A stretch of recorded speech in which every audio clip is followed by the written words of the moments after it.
Hero और heroine, ये अभिनेता और अभिनेत्री अपने पेट के लिए चटक मटक करते हैं, डांस डूंस करते हैं, अच्छा मेकअप करके और फिल्म बनाते हैं।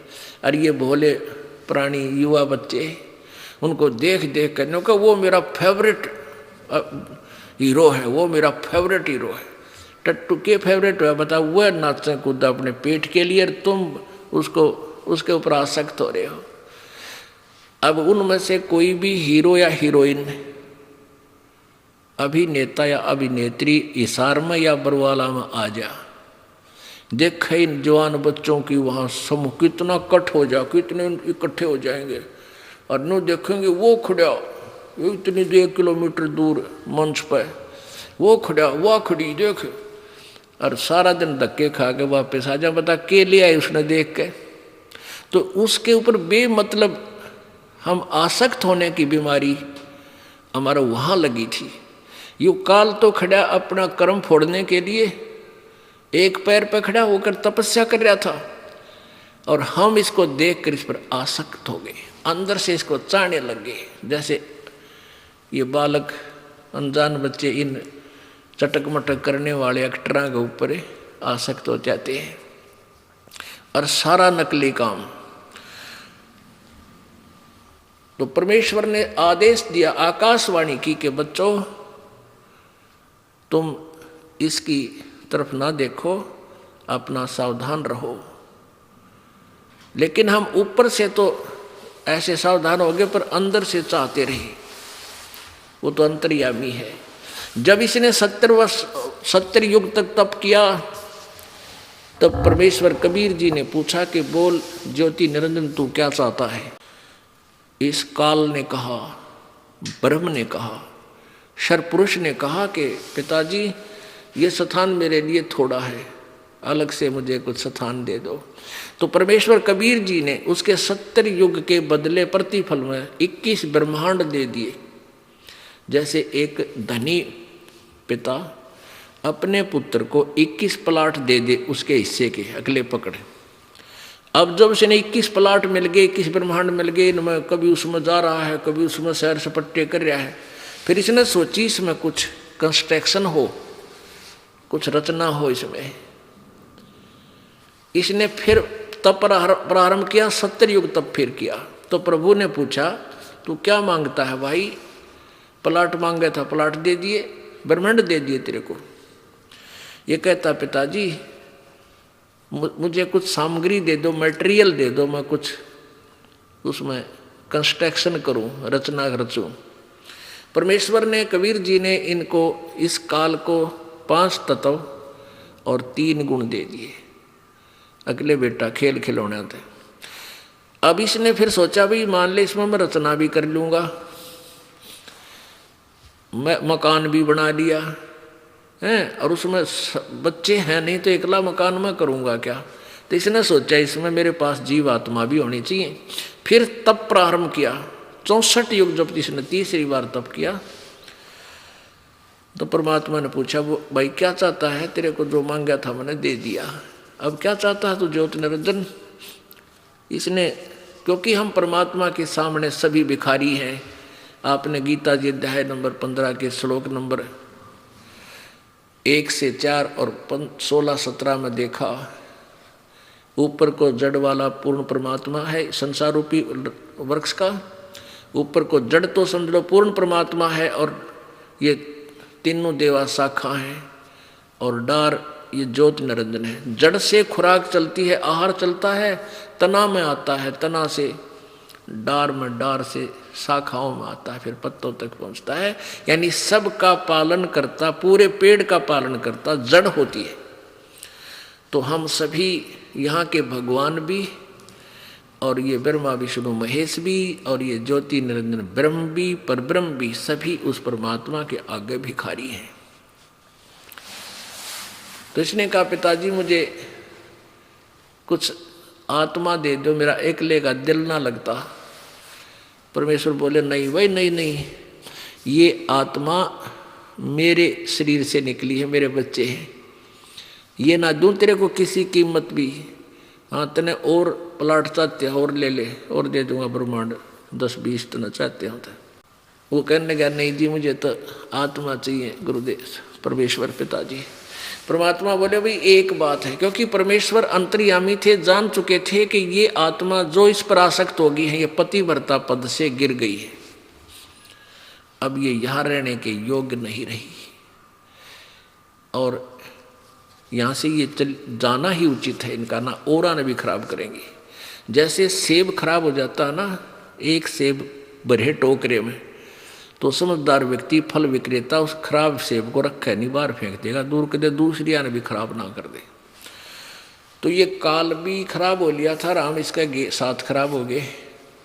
तब परमेश्वर ने कहा भी एक बात है ज्योति निरंजन, यदि कोई आत्मा सब इच्छा से तेरे साथ जाना चाहती है तो मैं उसको भेज सकता हूँ, पूछ पता कर ले। अब ज्योति निरंजन ये ब्रह्म आ गया अपने पास, जो आज हम इस काल के जाल में फंसे पड़े हैं।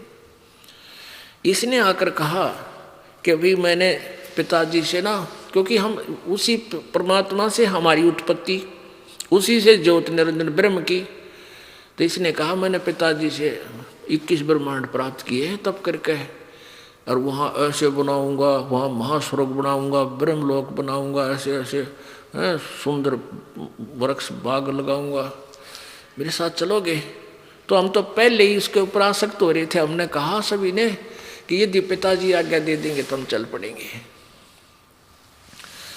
तो ज्योति निरंजन ने कबीर परमेश्वर जी से कहा पिताजी कुछ आत्मा मेरे साथ चलने को तैयार है, आपकी आज्ञा चाहते हैं। परमात्मा बोले वह मेरे सामने हाँ भरवा दे, जो जाना चाहते हो फिर मैं भेज दूंगा। परमेश्वर कबीर जी और ये पूर्ण ब्रह्म और ये ब्रह्म दोनों आ गए आपके पास। आपसे पूछा कबीर जी ने, परमेश्वर जी ने, कि भाई कौन आत्मा इसके साथ जाना चाहता है? खड़े हाथ खड़ा करके स्वीकृति दे। अब उस समय तो हम सारे घबरा गए और चिंतित हो गए कि भाई अपने पिता के सामने कैसे कहूँ हम इसके साथ जाना चाहते हैं। चुप सन्नाटा छा गया। परमेश्वर ने कहा रे ज्योति निरंजन, तू तो कह रहा था ये सभी चाहती हैं तेरे साथ जाना, कोई भी ना बोलता।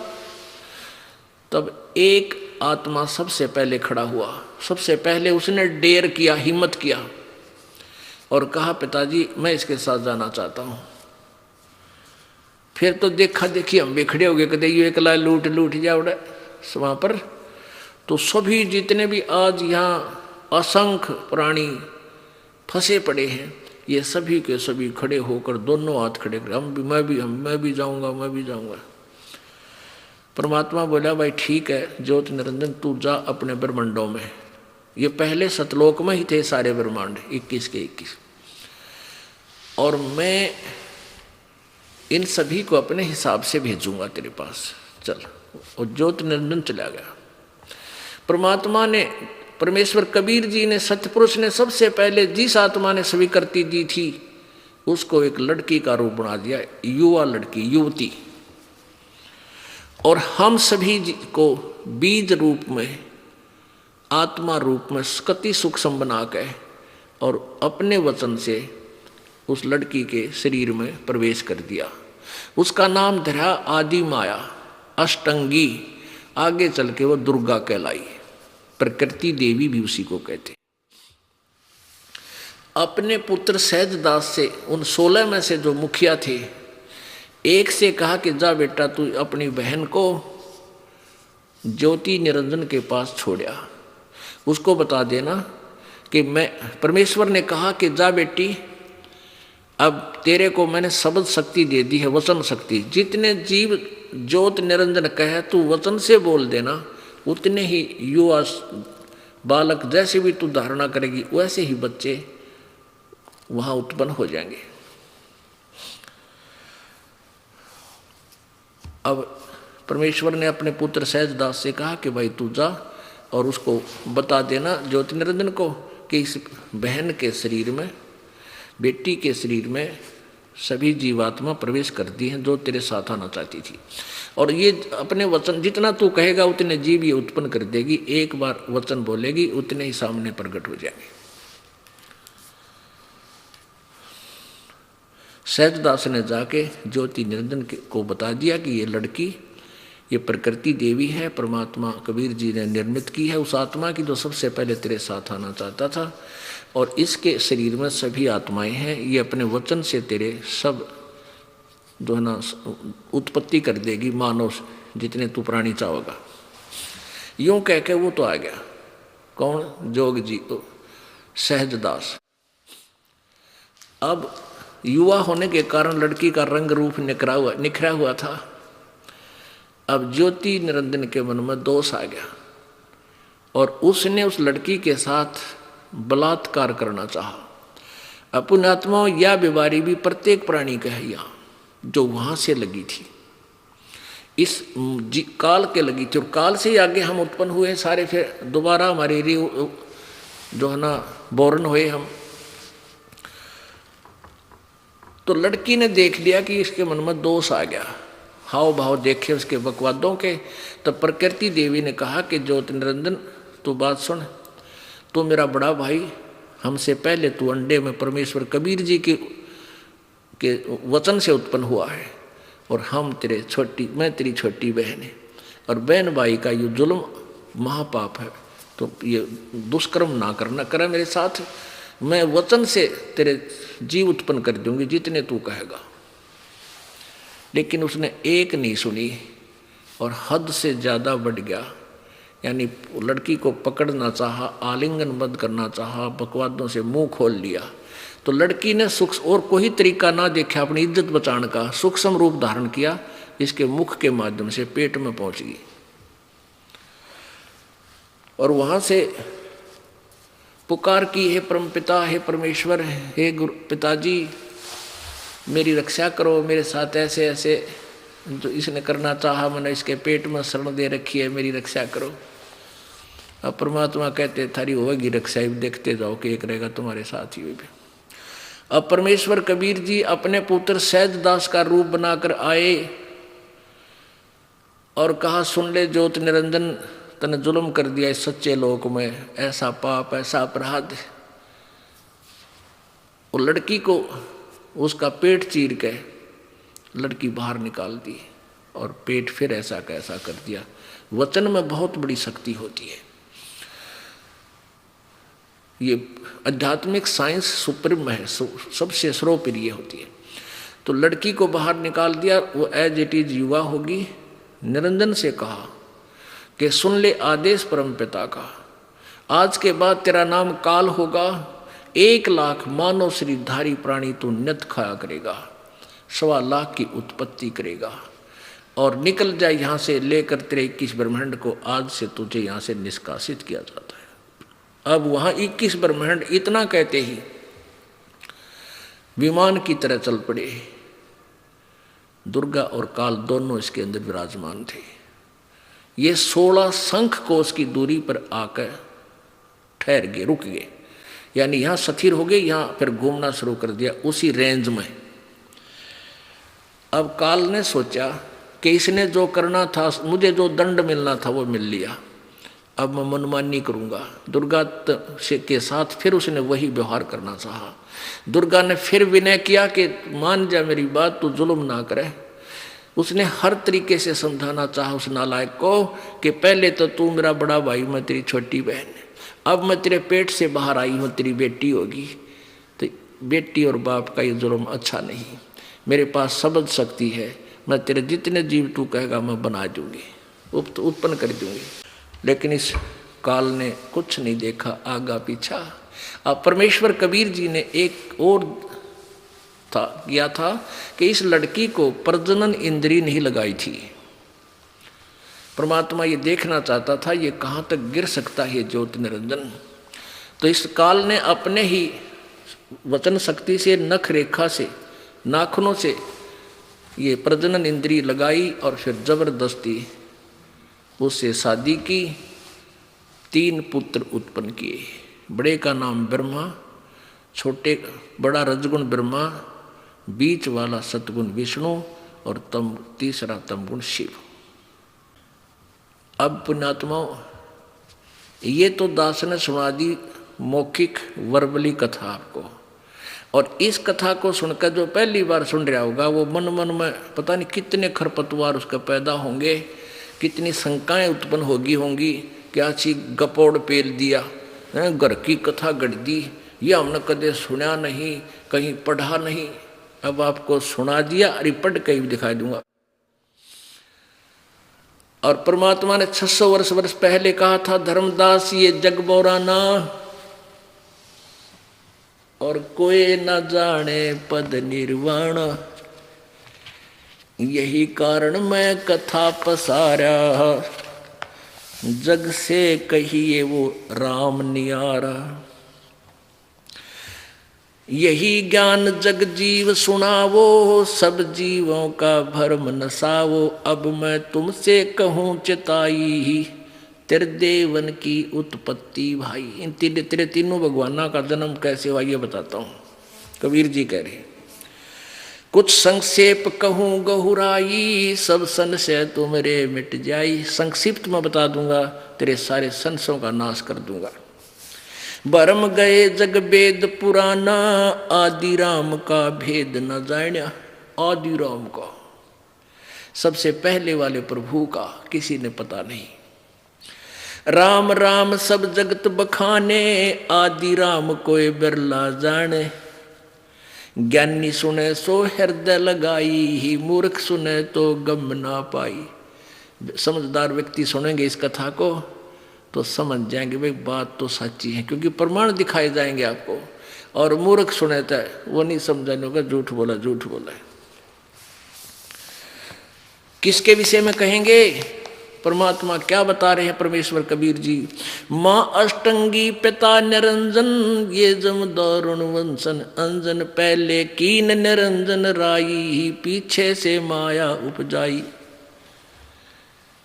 ओए कीन के माता पिता, माता अष्टंगी दुर्गा है, त्रिब्रह्मा विष्णु महेश की, और पिता ज्योति निरंजन है। और पहले कीन निरंजन राई, पहले ही अंडे से निरंजन को उत्पन्न किया और पीछे से या दुर्गा बनाई, माया उपजाई। पहले कीन निरंजन राई, पीछे से माया उपजाई। माया रूप देख अति शोभा, देव निरंजन तन मन लोभ्या। सुंदर लड़की देख के इस भगवान काल निरंजन का मन में दोष उत्पन्न हो गया, इस पर आसक्त हो गया। कामदेव धर्मराय सताए है, देवी को तुरंत धर खाए। सेक्स वश होकर काल ने ये जुल्म किया। पेट से देवी करी पुकारा, साहब मेरा करो उभारा। काल के पेट में तो दुर्गा ने पुकार की है, परमात्मा मुझे बचाओ। टेर सुनी तब हम ता आए, अष्टंगी को बंद छुड़वाए। सतलोक में कीना दुराचारी, काल निरंजन दीन नकारी। इसलिए इसको वहां से निकाला कि इसने ऐसा दुराचार किया था वहां पर। माया समेत दिया भगाई, 16 शंख कोस दूरी पर आई। अष्टंगी और काल अब दोई, ये मंद कर्म से गए बिगोई। अपने मंदे कर्म थे, गंदे कर्मों के कारण ये दोनों डूब गए। दुर्गा क्यों डूबी की? सबसे पहले परमात्मा की विमुख हुई और काल पर आसक्त हुई, सबसे पहले स्वीकृति दी, और काल ने वहां ऐसा जुल्म किया, ये दोनों मंद कर्म से गए बिगोई। धर्मराय को हिकमत की ना, नखरेखा से भग कर लीना। काल ने अपने नाखूनों से स्त्री प्रजनन इंद्री लगाई दुर्गा के। धर्मराय की ने भोग विलासा, दुर्गा को रही तब आशा। गर्भवती हुई ये अष्टंगी। 3 पुत्र अष्टंगी जाए, ब्रह्मा विष्णु शिव नाम धराए। ओह, ये दुर्गा ने 3 पुत्र उत्पन्न किए, ब्रह्मा विष्णु महेश इनके नाम रखे गए। 600 साल पहले परमेश्वर कबीर जी ने ये अमृत ज्ञान दिया था, जो सदग्रंथों में आपके रूबरू किया जाएगा। और पुण्यात्माओं, ये अनाड़ी ऋषि, मह ऋषि व नकली ब्राह्मण नो क्या करते हो, तो जुला अशिक्षित दानक है, वो क्या जाने भगवान के बारे में, वो संस्कृत नहीं जानता। अरे ये संस्कृत जानना काट रहा की टाट, ना गीता का बेरा, ना वेदों का ज्ञान, ना पुराणों के बारे में जानकारी आज तक हमें नहीं दी गई। 3 पुत्र अष्टंगी जाए, ब्रह्मा विष्णु शिव नाम धराए। तीन देव विस्तार चलावे, इनमें यो जग धोखा खावे। ये काल के तीन पुत्र, ये देवता सतिथि, उत्पत्ति सतिथि और संहार करके कहते ये यहाँ का सारा डमडमा ये चला रहे हैं, और इन्हीं को भगवान मान के ये सारा जग इन्हीं में धोखा खा रहा है। पुरुष गम कैसे कोई पावे, काल निरंजन जग भरमावे। परमात्मा के बारे में कैसे जान सकते हैं? ये काल झूठे ज्ञान से इनको परिपूर्ण कर देता है अपने दूत भेज भेज के। तीन लोक अपने सुत दीन्या, सोन निरंजन बासा दीन्या। अलख निरंजन सुन ठेकाना, ब्रह्मा विष्णु शिव भेद न जाना। अब ये क्या करता है कि जब ये पुत्र उत्पन्न होते हैं, दुर्गा से जन्म लेते हैं, इनको कोमा में भेज देता है, यानी इनको अचेत कर देता है। और ऐसे ही जब ये युवा होते हैं तब तक इनको अचेत रखकर ही इनकी परवरिश करता रहता है। युवा होते ही इनको सचेत कर देता है। इनको खुद नहीं मालूम हम कितना उत्पन्न हो गए, कौन हमारा पिता है, कौन हमारी माँ है। तो वो ज्योत निरंजन कहते हैं, उसको भी ये नहीं समझ सके कहाँ है वो आज तक। और परमात्मा बताओगे वो आपको न्यारा न्यारा दाना दाना गिन के। तीन देव सो उसको ढावे हैं, निरंजन का वह पार न पावे। आज तक ये ब्रह्म को खोज रहे हैं, ब्रह्मा विष्णु महेश तपस्या करके, वो भी ना पाता इनको। आखिर में ये लिख दे, सब कह देते हैं वो तो निराकार है, क्योंकि उसने कसम खाई है, उसने प्रतिज्ञा की है कि मैं कभी किसी के सामने प्रकट नहीं होऊंगा अपने वास्तविक रूप में। ऐसी कसम खाई है। आगे कहानी बताऊंगा। और ये प्रमाण गीता जी अध्याय नंबर 7 के श्लोक 24 और 25 में है कि काल कहता है ये मूर्ख मनुष्य समुदाय मेरे अटल अनुतम वो घटिया नियम को नहीं जानते कि मैं किसी के सामने व्यक्त एज इट इज रूप में, व्यक्त रूप में नहीं आता, मैं आकार में कभी नहीं आता, मैं गुप्त रहता हूँ, अपनी माया से छुपा रहता हूँ। अलख निरंजन बड़ा बटपारा, तीन लोग जीव कीन आहारा। ब्रह्मा विष्णु शिव नहीं बचाए, सकल खाए पुन धूर उड़ाए। तिनके सुत हैं तीनों देवा, अंदर जीव करते हैं सेवा। इन तीनों के कहते हैं, जिन दोनों के तीन पुत्र हैं, ब्रह्मा विष्णु महेश, और ये बूढ़ी आत्मा ज्ञानहीन प्राणी, इन को भगवान मान के इनकी पूजा करे। गुण तीनों की भक्ति में ये भूल पड़ो संसार। कह कबीर निज नाम बिना कैसे उतरे पार। गुण तीनों गुण का ये विस्तारा, धर्मदास मैं कहूँ पुकारा।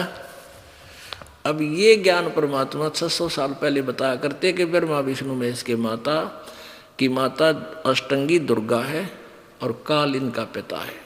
तो सिर फोड़न हो जाया करते वो नकली गुरुओं के बकाए हुए जनता के झूठा है, कपटी है, जुलाहा है, इसको मार दो, फूक दो, ये कर दो। और ब्रह्मा विष्णु महेश को ये नासवान बताता है। और वो नकली गुरु ब्राह्मण हमारे हिंदू धर्म के गुरु बताते थे कि ब्रह्मा विष्णु के कोई माता पिता नहीं, ये सर्वेश्वर महेश्वर मृत्युंजय कालंजय आदतें ये ढिंडोरा पीट रहे हैं। वह देख लो किसी भी टीवी चैनल न खोल के।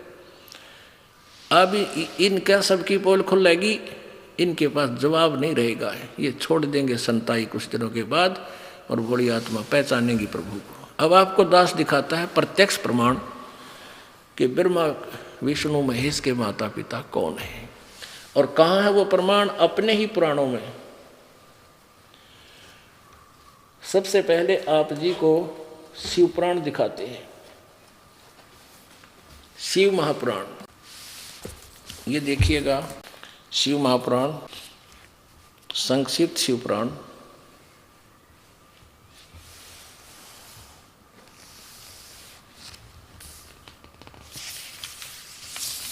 संक्षिप्त शिव पुराण। इसके संपादक है हनुमान प्रसाद पोदार। ये कहाँ से छपा है? गीता प्रेस गोरखपुर से। पुणात्माओं, गीता प्रेस गोरखपुर से प्रकाशित जो पुस्तक है वो पवित्र हिंदू समाज को मान्य है। नो डाउट, कोई संदेह की गुंजाइश नहीं है कि जो इसमें लिखा हो फाइनल है। प्रकाशक है और मुद्रक गीता प्रेस गोरखपुर, गोविंद बनु कार्यालय, कोलकाता का संस्थान। अब इसके 98वें पृष्ठ से आपको दिखाना प्रारंभ करते हैं। देखिएगा, ये है रुद्र संहिता और संक्षिप्त शिवपुराण पृष्ठ 98। नीचे देखिए, इसका रुद्र संहिता का 5वां अध्याय। अपने पुत्र नारद की यह बात सुनकर लोक पितामह ब्रह्मा वहाँ इस प्रकार बोले। 5वां अध्याय समाप्त हुआ। ये छठा प्रारंभ हुआ। ब्रह्मा जी ने कहा, ब्रह्मन देव शिरोमणे, तुम सदा समस्त जगत के उपकार में ही लगे रहते हो। तुमने लोगों के हित की कामना से ये बहुत उत्तम बात पूछी है। जिस समय समस्त चराचर जगत नष्ट हो गया था, सर्वत्र केवल अंधकार ही अंधकार था। न सूर्य दिखाई देते थे, न चंद्रमा, अन्य ग्रहों का और नक्षत्रों का भी पता नहीं था। न दिन होता था, न रात। अग्नि, पृथ्वी, वायु और जल की सत्ता भी नहीं थी। उस समय तत् ब्रह्म, इस श्रुति में जो सत्य सुना जाता है, एकमात्र वही शेष था। ये 99वें पृष्ठ पे आपने पढ़ा। अब 100 पे देखना।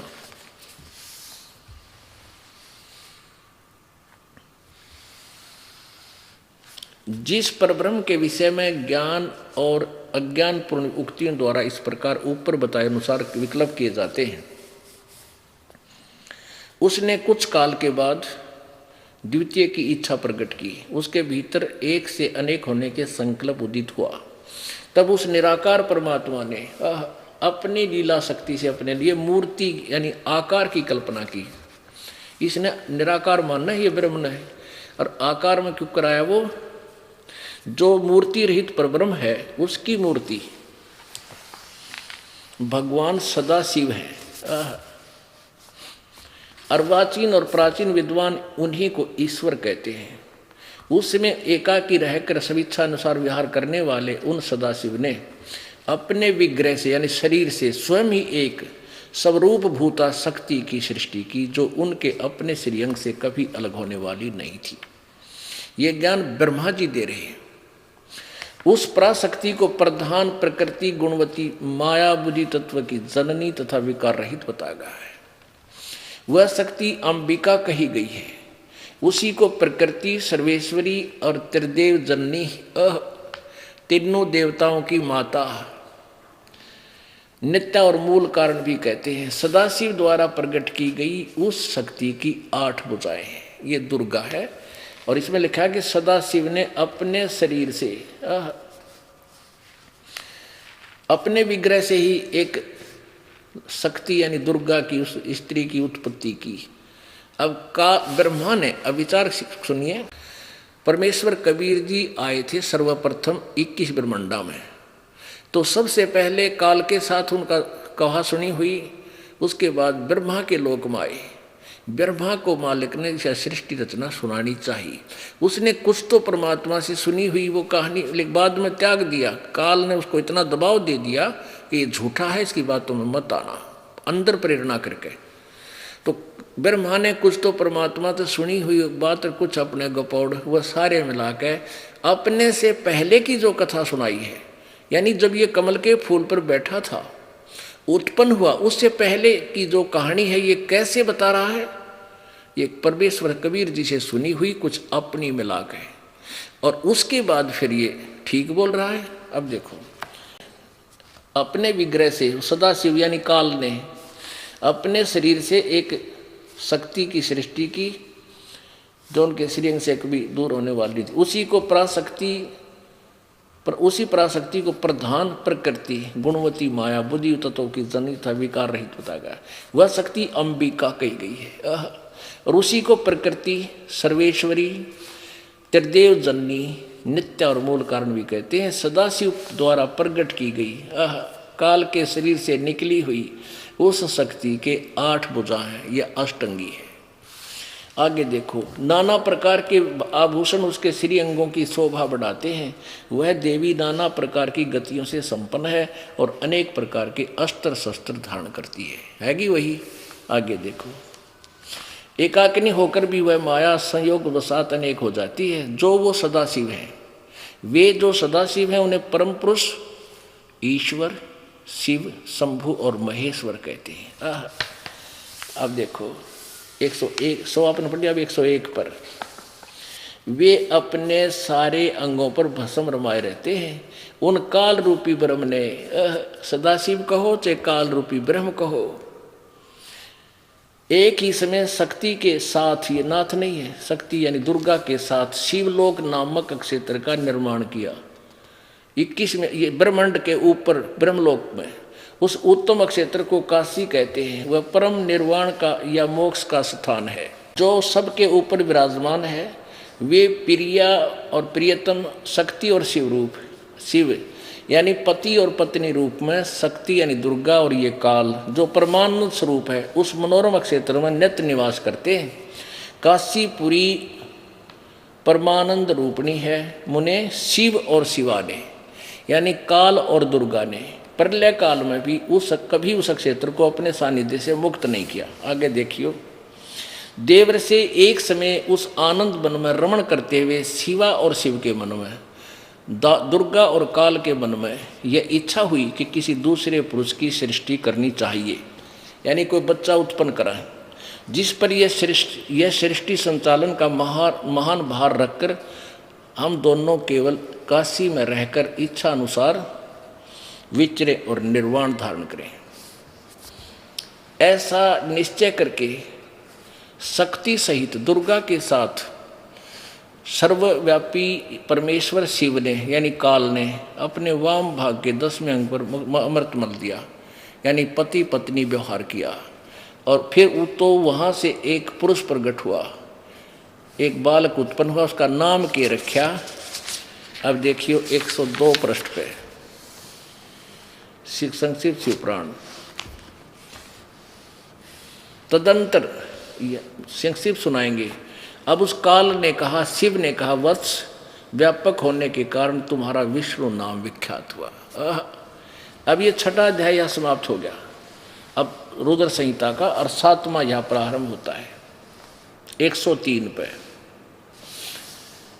अब यहाँ ब्रह्मा जी कहते हैं देवर से, नारद को बता रहा है ब्रह्मा जी, तत्पश्चात कल्याणकारी परमेश्वर शाम सदाशिव ने पूर्ववत प्रयत्न करके मुझे अपने दाहिने अंग से उत्पन्न किया, यानी उसी तरह जैसे दुर्गा और काल ने दोनों के संयोग से विष्णु उत्पन्न हुआ, उसी तरह मेरी भी उत्पत्ति हुई। अपने आत्मा वही सदग्रंथ है जो परमात्मा 600 वर्ष पहले बताया करते, और ये संस्कृत के जानने वाले विद्वान कहलाने वाले अज्ञानी वह कहते थे ब्रह्मा विष्णु महेश तो अजर अमर है, इनके कोई माता पिता नहीं है। अब यहाँ आपने देखा कि अनुवादकर्ता ने थोड़ी सी गड़बड़ी कर दी। इसने सोचा शिव से शिव की उत्पत्ति कैसे लिखूं, कैसे अनुवाद कर दूं, लेकिन मूल संस्कृत में स्पष्ट है।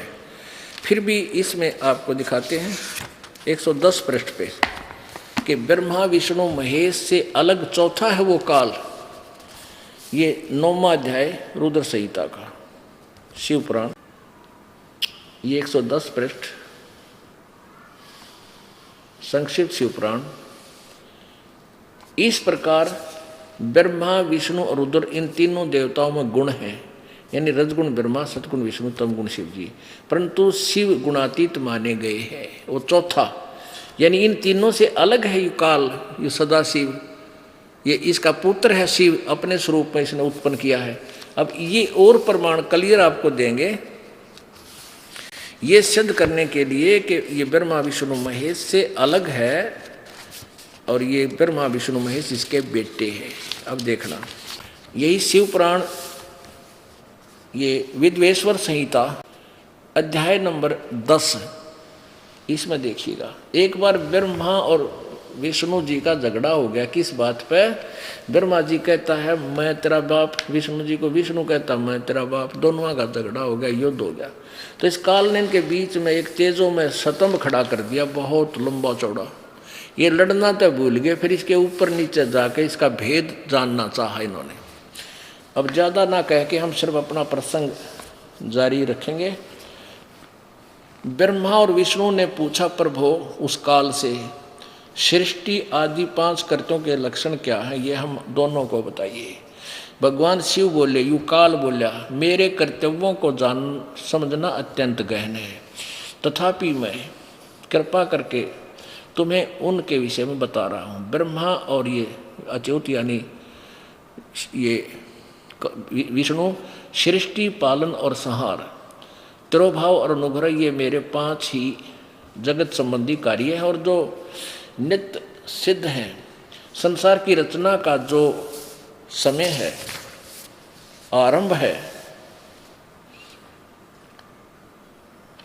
उसको सर्ग या सृष्टि कहते हैं। ये काल बता रहा है ब्रह्मा विष्णु को, पुत्रो ए बेटो, तुम दोनों ने तपस्या करके प्रसन्न हुए मुझ परमेश्वर से सृष्टि और सतिथि नामक 2 कृत्य प्राप्त किए। सृष्टि ब्रह्मा को, सतिथि विष्णु को, और फिर क्या कहे, ये दोनों तुम्हें बहुत प्रिय हैं। और इसी प्रकार मेरी विभूति स्वरूप रुद्र और महेश्वर में, अब देखो 2 तो ये ऊपर ब्रह्मा विष्णु हो गए और ये महेश्वर, रुद्र और महेश्वर ये न्यारे हो गए।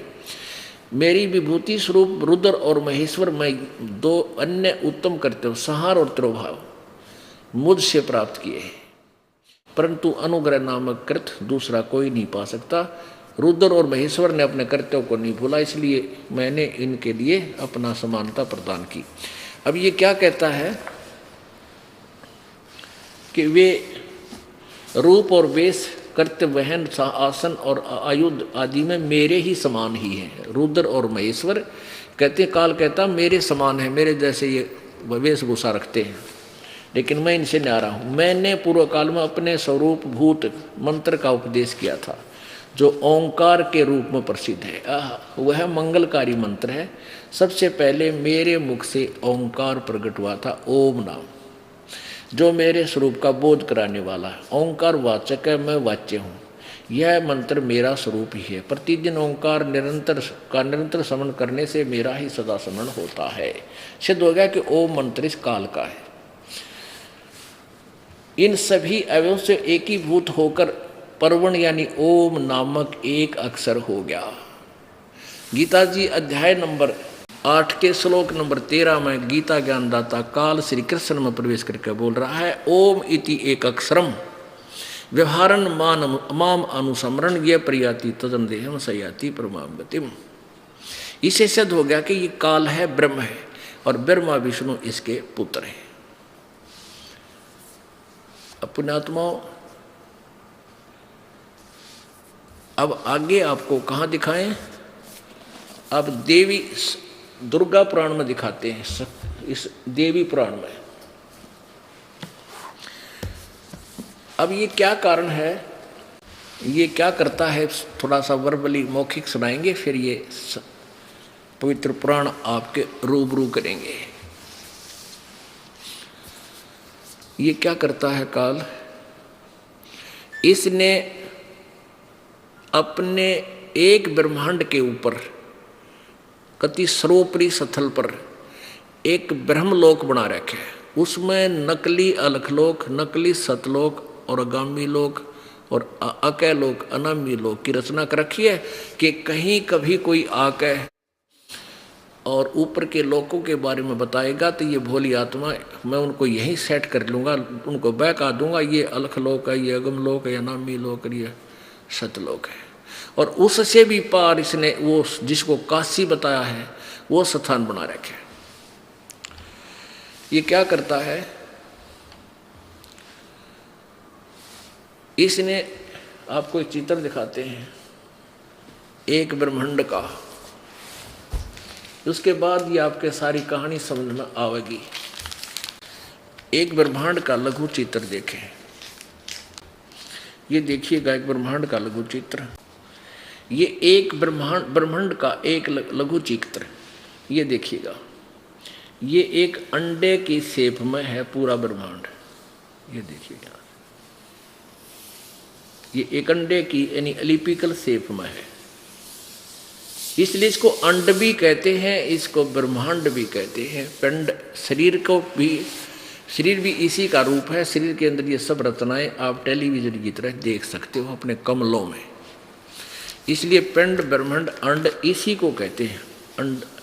अब यहाँ क्या है कि इसमें ये नीचे एक पाताल लोक है, ये सूतल रसातल तलातल ये अन्य लोक है, ये पृथ्वी लोक है, ये स्वर्ग लोक है और नरक साथ में है, ये धर्मराय का लोक है, ये यहाँ मानसरोवर इसने अपना बना रखा कालनस, और ये श्री शिव का लोक काल के पुत्र का तमगुण शिव का, और ये ब्रह्मा जी का रजोगुण ब्रह्मा जी का लोक, ये सतोगुण विष्णु जी का लोक, ये इनकी राजधानियाँ हैं। यहाँ बैठकर के ये तीनों भगवान इस पाताल लोक पृथ्वी लोक और इस पाताल लोक के जीवों को कंट्रोल करते हैं। इस काल ने ये एक अलग से ब्रह्मलोक बनाया है, ये अलग स्थान है ब्रह्मलोक। इसमें यहाँ इसने एक महास्वर्ग बनाया है अलग से, ये इसमें इस महास्वर्ग का राजा महेंद्र का द्वीप महाइंद्र, ये फिर नकली सतलोक, नकली अलखलोक, नकली अगमलोक, नकली अनामी लोक यहाँ बना रखे हैं। इसके बाद इसने ये सब यहाँ एक और बंद बना दिया, और इसके बाद ये यहाँ रहता है जहाँ ये दुर्गा को इसने यहाँ 3 स्थान बना रखे हैं, एक तो रजोगुण प्रधान क्षेत्र, एक सतोगुण प्रधान क्षेत्र और एक तमोगुण प्रधान क्षेत्र। अब इसमें जब ये इस सतोगुण प्रधान रजोगुण प्रधान क्षेत्र में आते हैं, दुर्गा को ये सावित्री रूप बना लेता है और स्वयं ब्रह्मा रूप धारण कर लेता है। तो इस वेशभूषा में ये दोनों होते हैं, तो इन दोनों के संयोग से जो पुत्र उत्पन्न होता है वो रजोगुण युक्त हो जाता है और उसका नाम ये ब्रह्मा रख देते हैं। ये एक एक गुण युक्त कैसे बनाए जाते हैं, ये स्थान अब ध्यान से सुनिए। जैसे एक मकान में और 3 कमरे हों, 3 कक्ष रूम हो, उस एक कमरे में तो साधु संत फकीरों के भक्तों के चित्र लगे हों, वहाँ जाते ही आपका स्वभाव एकदम शांत और बहुत ही विकार रहित बन जाता है, बिल्कुल शांत हो जाते हो। और एक कमरे में लगे हैं अश्लील चित्र, अर्धनग्न शरीर, तो उसमें जाते ही आपके अंदर अपने आप उथल पुथल शुरू हो जाएगी, वो गंदी विचार उत्पन्न हो जाएंगे, उसी तरह आपका शरीर स्वभाव बन जाएगा। और तीसरे में लगा रखे हैं इन देश भगत क्रांतिकारी और सूरवीरों के चित्र, वहाँ जाते आपका शरीर उसी तरह गर्म होने लग जाएगा, और उनकी इतिहास याद करके आपके अंदर कुछ समय के लिए तो उसी तरह की भावना बन जाएगी। तो इस काल ने 3 स्थान बना रखे ऊपर, सबसे ऊपर ब्रह्मांड में, वहाँ कोई नहीं जा सकता इसके आगे हुक्म बिना, दुर्गा भी नहीं जा सकती, जब ये चाहता है तब उसको वहाँ बुला लेता है। अब वहाँ इसने 3 स्थान बना रखे, एक रजोगुण प्रधान क्षेत्र और एक सतोगुण प्रधान क्षेत्र, एक तमोगुण प्रधान क्षेत्र। जब ये रजोगुण प्रधान क्षेत्र में दोनों रहते हैं तो वहाँ ये स्वयं जैसा आपने ब्रह्मा के चित्र देखा ऐसा रूप बनाता है, और दुर्गा को भी सावित्री रूप में रखता है।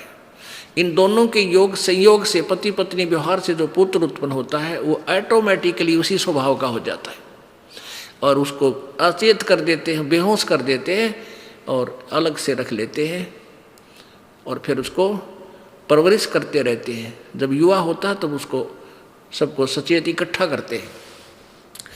और जिस समय ये सतोगुण प्रधान क्षेत्र में होते हैं वहाँ ये विष्णु रूप धारण कर लेता है, दुर्गा को लक्ष्मी रूप धारण कराता है, और उस समय इनके संयोग से जो पुत्र उत्पन्न होता है वो उसी सतोगुण से युक्त हो जाता है। और तीसरे स्थान पर ये शिव के रूप में रहता है, जैसे ऐसे ही जटा बढ़ा ली, गले में सांप डाल लिए, और दुर्गा को पार्वती रूप बना लेता है। इन दोनों के संयोग से पति पत्नी व्यवहार से जो पुत्र उत्पन्न होता है वो तमोगुण युक्त ऑटोमेटिकली हो जाता है, उसमें उसका स्वभाव जन्म से हो जाता है। एक घर में एक लड़का छोटा सा बालक चोरी करा करता, चोरी करने लग गया और नाम भी ले रखा उसने, तो उसकी दादी ने नाम ले रखा, लड़के ने भी नाम ले लिया, लड़के की माँ ने ले लिया, और उसका पिताजी चोरी करा करता। तो वो लड़का नाम भी ले लिया, 1 साल हो गया, फिर भी वो छोटी मोटी चीज़ किसी की ठा लावा चुरा लावा, 8-7 10 1 वर्ष का बच्चा हो गया। तो उसकी दादी ने शिकायत करी कि महाराज जी ये चोरी नहीं छोड़ता। जब हम घर घर जाया करते थे सत्संग करने, मैंने उस बच्चे को बुलाया, अब बेटा तू चोरी क्यों करता है, तू भक्त है, तेरा नाम खंड हो जाएगा। कहने लगा महाराज जी पता नहीं मेरे ऐसी हुक किसी उठे है जानू इस चीज़ ने ठाका भाज लूँ। मैं बोला बेटा ये त्याग दे बुराई। तो फिर वहाँ बताया उन्होंने कि इसका पिता चोर है और वो भी चोरी करता है, और उस बच्चे का के अंदर वो गुण पिता वाला विद्यमान है। अब बाद में तो उसने त्याग दिया, खैर परमात्मा कहते हैं उसमें परिवर्तन आ ही जाता है। अच्छे परमात्मा की महिमा सुनने से बाद में उस बालक ने छोड़ दिया। तो उस पिता के गुण उसमें विद्यमान थे वो चोरी वाले। ऐसे ही जिस भी स्वभाव से जैसे ही वहाँ रहता है, काल उसी स्वभाव के बालक उत्पन्न करके रजगुण ब्रह्मा बना देता है, सतगुण विष्णु, तमगुण शिव जी।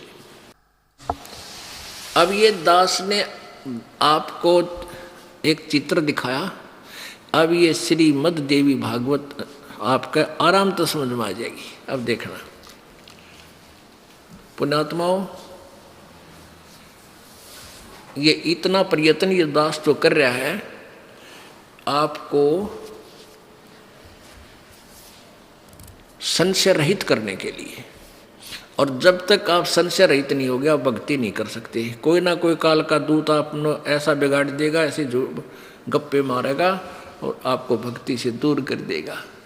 ये दास चाहता है कि आपको ऐसा मास्टर बना दूं, चाहे ब्रह्मा विष्णु महेश भी आ जा खुद, तो भी आपने कहोगे नहीं महाराज जी हमने ज्ञान प्राप्त हो गया, आपने चाहिए था जाओ हमारे साथ, आपने कल्याण कराना तो हमारे साथ आओ। हम आपके ज्ञान से संतुष्ट नहीं हो सकते किसी सूरत में।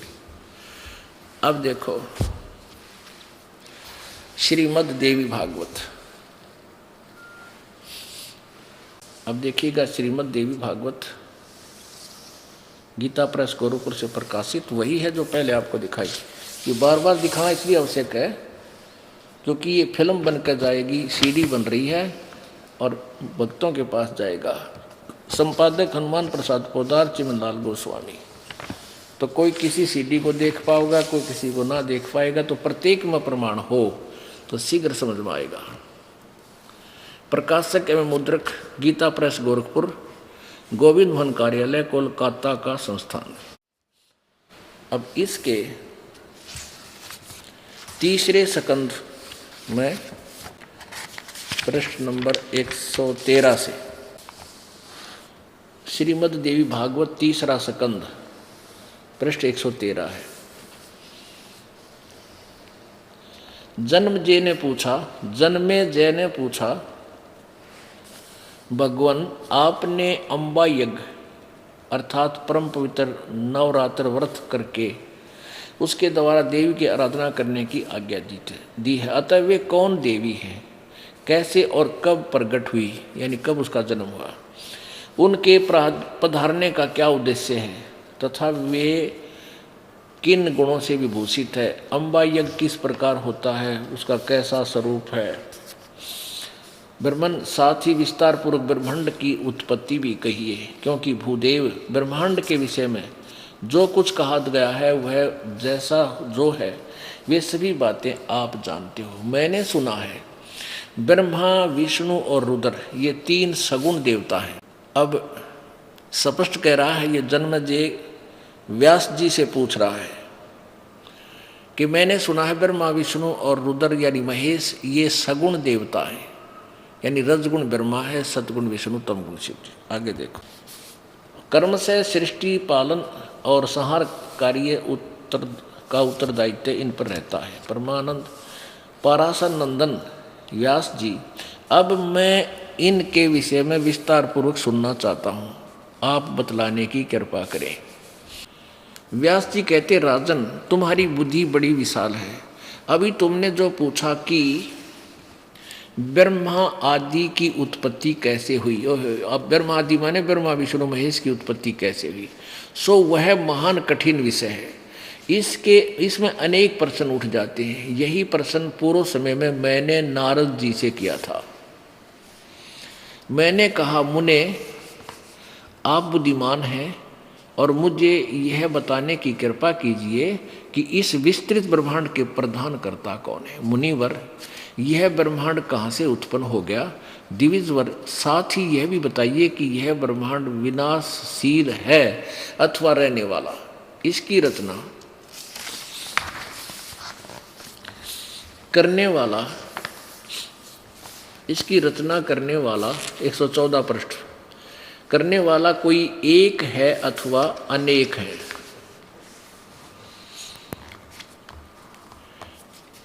बहुत से इसके रचयिता हैं। कर्ता के अभाव में कार्य होना असंभव है, यह प्रश्न मेरे मन में उठता रहता है। कुछ लोग भगवान शंकर को परम कल्याण कारक मानकर जगत का रचैया बतलाते हैं।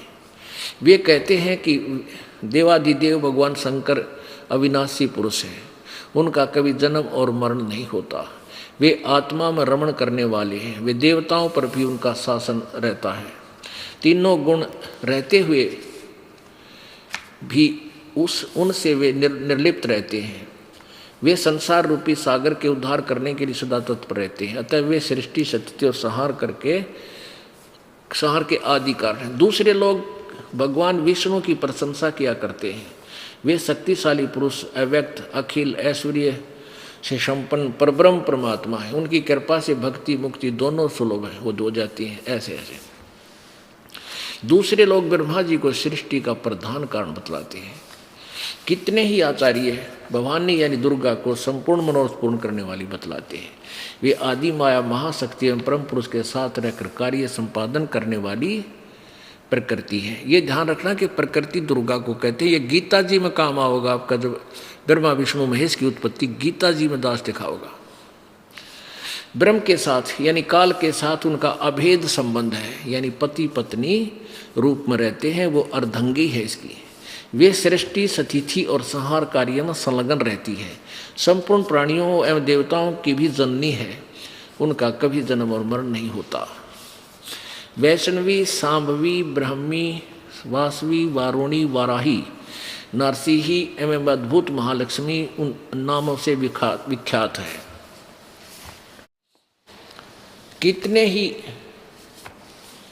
कितने श्रेष्ठ मुनि कहते हैं कि जो निरंजन, निराकार, निर्लेप, निर्गुण, अरूप एवं व्यापक ब्रह्म है, उनसे जगत की सृष्टि हुई है। कहीं कहीं वेद और उपनिषद में भी वे ही ब्रह्म तेजों में बतलाए गए हैं। वे प्रधान पुरुष हैं, हजारों मस्तकों, हजारों कानों, हजारों हाथों, मुखों, चरणों का संपन्न है। आकाश विष्णु का चरण है, यह बात स्पष्ट रूप से कही गई है। विद्वान पुरुष शांत निरंजन विराट पुरुष को ही प्रधान बताते हैं। कुछ दूसरे प्राचीन रहस्य के जानकार लोग उन्हें पुरुषोत्तम कहते हैं। आगे देखो, नारद जी कहने लगे, यहाँ देखिए 115 पे, ये आप यहीं पढ़ रहे थे, अब यहाँ नारद जी कहने लगे, व्यास जी, प्राचीन समय में एक समय की बात है, यही संदेह मेरे हृदय में उत्पन्न हो गया था। तब मैंने, यानी नारद जी कह रहे हैं, व्यास जी जो तूने पूछा आपने वही मैं बता रहा हूँ कि मेरे भी ये शंका उत्पन्न हो गई थी, मैंने अपने पिता ब्रह्मा से पूछा था। नारद जी कहते हैं, व्यास जी प्राचीन समय की बात है, उसी यही संदेह मेरे हृदय में भी उत्पन्न हो गया था। तब मैं अपने पिता अमित तेजस्वी ब्रह्मा जी के स्थान पर गया।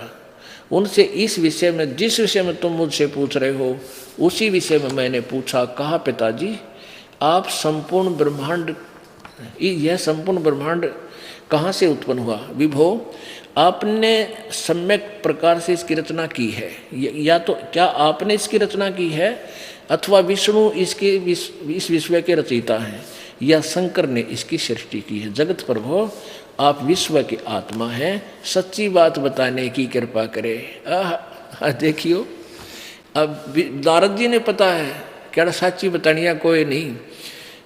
पिताजी भी गपोड़ पे लगा, तन्यों का है, पिताजी सच्ची बताइए, कदे झूठ मिला दे। अब जब तक इंसान के पास पूरा ज्ञान नहीं होगा, कहीं ना कहीं तो झूठ मिलानी पड़ेगी उसने। तो इसलिए नारद जी कहें, सच्ची बात बताइए, कदे गपोड़ पेल दो। ये देख, सच्ची बात बताने की कृपा करें। किन देवताओं की पूजा करनी चाहिए तथा कौन देवता सबसे बड़ा है? ब्रह्मा जी ने कहा, बेटा इस प्रश्न का मैं क्या उत्तर दूं? यह प्रश्न बड़ा ही जटिल है। महाभाग तुम भगवान विष्णु से इसका समुचित समाधान पा सकते हो। फिर भी महामते, इस संसार में कोई भी रागी पुरुष ऐसा नहीं है जिससे यह रहस्य विदित हो। जिसे जो त्यागी, अहंकार रहित एवं ईर्षा शून्य है, वही इसके रहस्य को जान सकता है। फिर भी बताता है ब्रह्मा, क्या बता रहा है? पूर्व काल में जल ही जल था, सर्वत्र जल ही जल था। सथावर जंगम जितने प्राणी हैं उनमें कोई भी नहीं थे। तब कमल से मेरी उत्पत्ति हुई। उस समय मुझे सूर्य, चंद्र, वृक्ष तथा पर्वत, कोई भी वस्तु, कोई भी दिखाई नहीं पड़े। 116 पृष्ठ पे, कोई नहीं दिखाई पड़े। मैं कमल की कणका पर बैठकर विचार करने लगा, उस अगाध जल में मैं कैसे उत्पन्न हो गया, कौन मेरा रक्षक है, तथा इस प्रलय काल में सृष्टि और संहार करने वाला कौन विशिष्ट पुरुष है। कहीं भी स्पष्ट रूप से भूमि भी नहीं दिखाई देती जिस पर यह जल टिका हो। यह कमल कैसे उत्पन्न हो गया?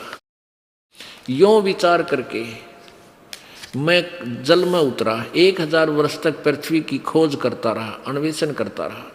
इस पर भी मुझे उस जल का कहीं और छोर नहीं मिला। इतने में आकाशवाणी हुई, तप करो तप करो। इस काल ने ये और एक खुट्टा ठोक दिया, यह इसको कह दिया कि तप करो तप करो। तब मैंने तपस्या आरंभ कर दी। कमल पर बैठकर ही 1000 वर्ष तक मैं तप करता रहा। फिर उसी समय सृष्टि करो, ऐसी आकाशवाणी सुनाई पड़ी। उसे सुनकर मैं बड़े आश्चर्य में पड़ गया। सोचा कि किसकी सृष्टि करूं अथवा मेरा क्या कर्तव्य है।